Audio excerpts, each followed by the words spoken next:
اعوذ باللہ من الشیطان الرجیم بسم اللہ الرحمن الرحیم یا ایھا الذین آمنوا لا تبطلوا صدقاتکم بالمن والاذی، اے اہل ایمان اپنے صدقات کو باطل نہ کر لو، نسیہ منسیہ ہو جاتے ہیں، بالمن والاذی، جتلا کر اور کوئی اذیت بخش بات کہہ کر، کالذی ينفق مالہ رئاء الناس، ان لوگوں کی طرح، اس شخص کی طرح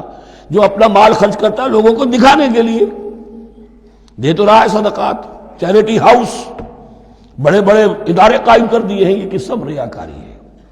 کوئی سرکار دربار میں رسائی کے لیے فاؤنڈیشنز بنے ہوئے، کچھ اپنے وہ ٹیکس بچانے کے لیے، کچھ اور اپنی ناموری، کیونکہ پھر الیکشن بھی لڑنا ہے۔ یہ سارے کام جو ہوتے ہیں اللہ جانتا ہے کس کی کیا نیت ہے۔ لا تبطلوا صدقاتکم بالمن والاذی کالذی ينفق مالہ رئاء الناس ولا یؤمن باللہ والیوم الآخر، جو ریاکاری کر رہا ہے وہ حقیقت میں ایمان نہیں رکھتا اللہ پر اور یوم آخر پر۔ یہ ریا اور یہ ایمان ایک دوسرے کی ضد ہے، جیسا کہ حدیث بار بار سنا چکا ہوں، من صلی یرائی فقد اشرک ومن صام یرائی فقد اشرک ومن تصدق یرائی فقد اشرک۔ جس نے دکھاوے کے لیے نماز پڑھی اس نے شرک کیا، جس نے دکھاوے کے لیے روزہ رکھا اس نے شرک کیا، جس نے دکھانے کے لیے لوگوں کو صدقہ خیرات دیا اس نے شرک کیا۔ وَلَا يُؤْمِنُ بِاللَّهِ وَالْيَوْمِ الْآخِرِ فَمَثَلُهُ كَمَثَلِ صَفْوَانٍ عَلَيْهِ تُرَابٌ فَأَصَابَهُ وَابِلٌ فَتَرَكَهُ صَلْدًا، تو اس کی مثال اس چٹان کی سی ہے، اس پر کوئی تھوڑا سا غبار، کچھ ریت جم گئی تھی، تو اگر کسی چٹان کے اوپر کوئی تھوڑی سی تہ آ گئی ہو مٹی کی، وہاں آپ نے کوئی بیج ڈال دیے، کوئی فصل بھی ہو گئی۔ فَأَصَابَهُ وَابِلٌ، اب آیا زوردار ایک بارش کا چھینٹا پڑا، زوردار بھی پڑا، فَتَرَكَهُ صَلْدًا، وہ ساری اوپر کی تھوڑی سی تہ تھی، وہ مٹی بھی بہہ گئی اور آپ کی محنت بھی گئی، وہ آپ کا بیج بھی گیا اور آپ کی فصل بھی گئی۔ وہ چٹان جو ہے چٹیل چٹان وہ اندر سے نکل آئی، یعنی سب کچھ گیا۔ ریاکاری میں اس کا مطلب یہ ہے مال بھی دیا اور حاصل کچھ نہ ہوا، بیج بھی گیا، اور اللہ کے ہاں کسی اجر و ثواب کا سوال ہی نہیں۔ لا یقدرون علی شیء مما کسبوا، جو محنت انہوں نے کی تھی، اس تھوڑی سی مٹی جو جم گئی تھی اس میں بھی کچھ ہل چلایا تھا، کچھ بیج ڈالا تھا، اب اس میں کوئی قدرت انہیں حاصل نہیں ہے، سب کچھ گیا۔ واللہ لا یہدی القوم الکافرین، اور اللہ ایسے کافروں کو ہدایت نہیں دیتا، راہ یاب نہیں کرتا۔ ومثل الذین ينفقون اموالهم ابتغاء مرضات اللہ، اس کے برعکس وہ لوگ، وہی سائملٹینیس کنٹراسٹ، جب ایک ریاکاری کے خرچ کے لیے وہ ایک مثال دی گئی، تمثیل اور تشبیہ دی گئی، تو اب جو واقعتاً اللہ تعالیٰ کے اجر و ثواب کے لیے خلوص و اخلاص کے ساتھ خرچ کرتا ہے اس کے لیے بھی مثال۔ وَمَثَلُ الَّذِينَ يُنْفِقُونَ أَمْوَالَهُمْ ابْتِغَاءَ مَرْضَاتِ اللَّهِ،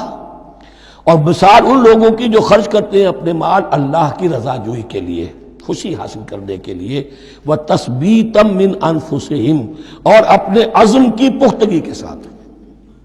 اپنے نفس کی پختگی کے ساتھ۔ کمثل جنت، ان کی مثال اس باغ کی ہے، بربوۃ، جو ذرا بلندی پر ہے، باغ ہے، جیسا کہ میں نے عرض کیا نیچرل باغ کا یہی تصور ہوتا تھا، ذرا اونچائی پر جو ہے پلانٹیشن ہے، ندی بہہ رہی ہے کوئی دامن میں جس سے خود بخود اس کو اریگیشن ہو رہی ہے۔ کمثل جنت بربوۃ،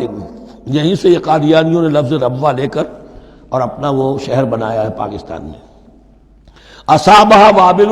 اب اگر اس باغ کے اوپر زوردار منہ آ جائے، بھی آ جائے، خوب بارش برسے، فآتت اکلھا ضعفین، تو اس کا پھل جو ہے دگنا ہو جائے گا۔ فإن لم يصبها وابل فطل، اور اگر زوردار میہ نہ آئے، بارش نہ برسے، تو تھوڑا بہت چھینٹا بھی پڑے گا تب بھی اس کا تو بہرحال پھل جو ہے وہ برقرار رہے گا۔ واللہ بما تعملون بصیر، اور جو کچھ تم کر رہے ہو اللہ تعالیٰ اس کو دیکھ رہا ہے۔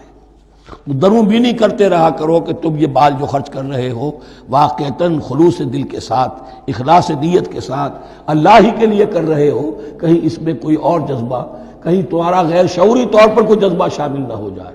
تو انٹراسپیکشن ہو، اپنے غریبانوں میں جھانکتے رہو۔ ایود احدکم ان تکون لہ جنۃ من نخیل وعناب تجری من تحتہا الانہار، کیا تم میں سے کوئی شخص پسند کرے گا کہ اس کا ایک باغ ہو اور کھجور کا درخت ہو اس میں، اور انگور کی بیلیں بھی ہوں، اور اس کے دامن میں ندیاں بہتی ہوں، نیچرل اریگیشن بھی ہے، کھجور کے درخت بھی ہیں، اور بیلوں کی ٹٹیاں لگی ہوئی ہیں انگوروں کی، اور انگوروں کی بیلیں ہیں۔ لہو فیہا بالکل الثمرات، اس کے لیے اس باغ میں ہر طرح کا میوہ ہے۔ فاصابہ الکبر، اب اس پر بڑھاپا بھی طاری ہو گیا ہے۔ وَلَهُ ذُرِّيَّةٌ ضُعَفَاء، اور اس کی اولاد ہے ابھی چھوٹی عمر کی، کم سن ہے، کمزور ہے۔ فاصابہ اعصار، کہ اچانک اس باغ کے اوپر ایک ایسا بگولا، ایک ایسی آندھی آئی جس میں آگ ہے، فیہ نارن، کوئی ایسا آگ بھری آندھی آئی۔ فاصابہ اعصار فیہ نار فاحترقت، پورا کا پورا باغ جل کر جلس کر رہ گیا۔ کذالک یبین اللہ لکم الآیات لعلکم تتفکرون، اس طرح اللہ تعالیٰ تمہارے لیے اپنی آیات کو واضح کرتا ہے تاکہ تم تفکر کرو۔ یعنی ایک انسان نے ساری عمر سمجھا ہے کہ بڑی میرے نیکی کمائی ہے، میں نے یہ کیا ہے، میں نے فاؤنڈیشن بنایا، میں نے مدرسہ قائم کر دیا، میں نے یتیم خانہ بنا دیا، لیکن یہ کہ اچانک کسی وقت مانو آنکھ کھلے گی، جب آنکھ کھلی گل کی تو موسم تھا خزاں کا، معلوم ہوگا یہ تو کچھ بھی نہیں تھا، یہ تو گویا کہ ایک بگولا آیا سب کو جلا گیا، اس لیے کہ اس میں اخلاص تھا ہی نہیں، اس میں نیت جو ہے اس میں کھوٹ تھا، اس میں ریاکاری تھی، اس میں لوگوں کو دکھانا مقصود تھا۔ پھر حال وہی ہوگا جس طرح کہ وہ بوڑھا اب کفے افسوس مل رہا، اب کیا کرے، بوڑھا ہو چکا ہے، دوبارہ تو باغ لگا نہیں سکتا، لہذا جب وہ موت آ جائے گی تو گویا کہ اب اس کے لیے موقع نہیں ہے کہ دوبارہ کوئی کام اور کر سکے۔ یا ایھا الذین آمنوا انفقوا من طیبات ما کسبتم ومما اخرجنا لکم من الارض، اے ایمان والو خرچ کرو، اللہ کے لیے دینا ہے، اللہ کے دین کے لیے دینا ہے، اللہ کے نام پر دینا ہے۔ من طیبات ما کسبتم، جو چیز تم نے کمائی ہے اس کی اچھی چیز، پاکیزہ چیز، بہتر چیز۔ وَمِمَّا أَخْرَجْنَا لَكُم مِّنَ الْأَرْضِ، اور جو کچھ ہم نے نکالا تمہارے لیے زمین سے۔ اب زمین سے ظاہر بات ہے جو بھی نباتات آ رہی ہے، چاہے وہ کوئی چراہ گاہ ہے تو اس کے اندر سے جو ہے وہ بھی ہریاول ہے تو اللہ نے پیدا کی ہے، کھیت کے اندر آپ نے محنت کی ہے، ہل چلایا ہے، بیج ڈالے ہیں، لیکن یہ کہ فصل کا اگانا تو آپ کے کام ہاتھ نہیں ہے، تو اللہ کے ہاتھ میں ہے۔ تو جو کچھ ہم نے نکالا ہے تمہارے لیے، وَمِمَّا أَخْرَجْنَا لَكُم مِّنَ الْأَرْضِ وَلَا تَيَمَّمُوا الْخَبِيثَ مِنْهُ، اور اس میں سے ردی مال کا ارادہ نہ کرو، تنفقون، کہ اسے خرچ کر دو، زکوٰۃ دینی ہے، عشر دینا ہے، تو جو ردی چیزیں ہیں، اب بھیڑوں بکریوں کا غلہ ہے، ان میں سے اتنی بکریاں نکالنی ہیں، اتنی بھیڑیں ہیں،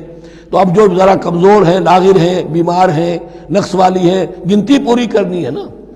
اسی طریقے سے عشر نکالنا ہے تو گندم کا ڈھیر لگا ہوا ہے، اس میں سے کہیں بارش پڑ گئی تھی، وہ نکال دو۔ ولا تیمموا، تیمم کے معنی یہاں نوٹ کر لیجئے قصد کرنے کے ہیں۔ ولا تیمموا الخبیث منہ، کہ اس میں سے جو ردی مال ہے، جو ناپسند ہے، اس کا قصد نہ کرو، تنفقون، کہ اسے خرچ کرو، ولستم بآخذیہ، اور تم ہرگز نہیں ہوگے اس کو لینے والے۔ ایسا بھی تو ہو سکتا ہے کہ تم محتاج ہو جاؤ اور تمہیں ضرورت پڑ جائے، پھر اگر تمہیں کوئی ایسی چیز دے گا تو تم قبول نہیں کرو گے۔ وَلَسْتُمْ بِآخِذِيهِ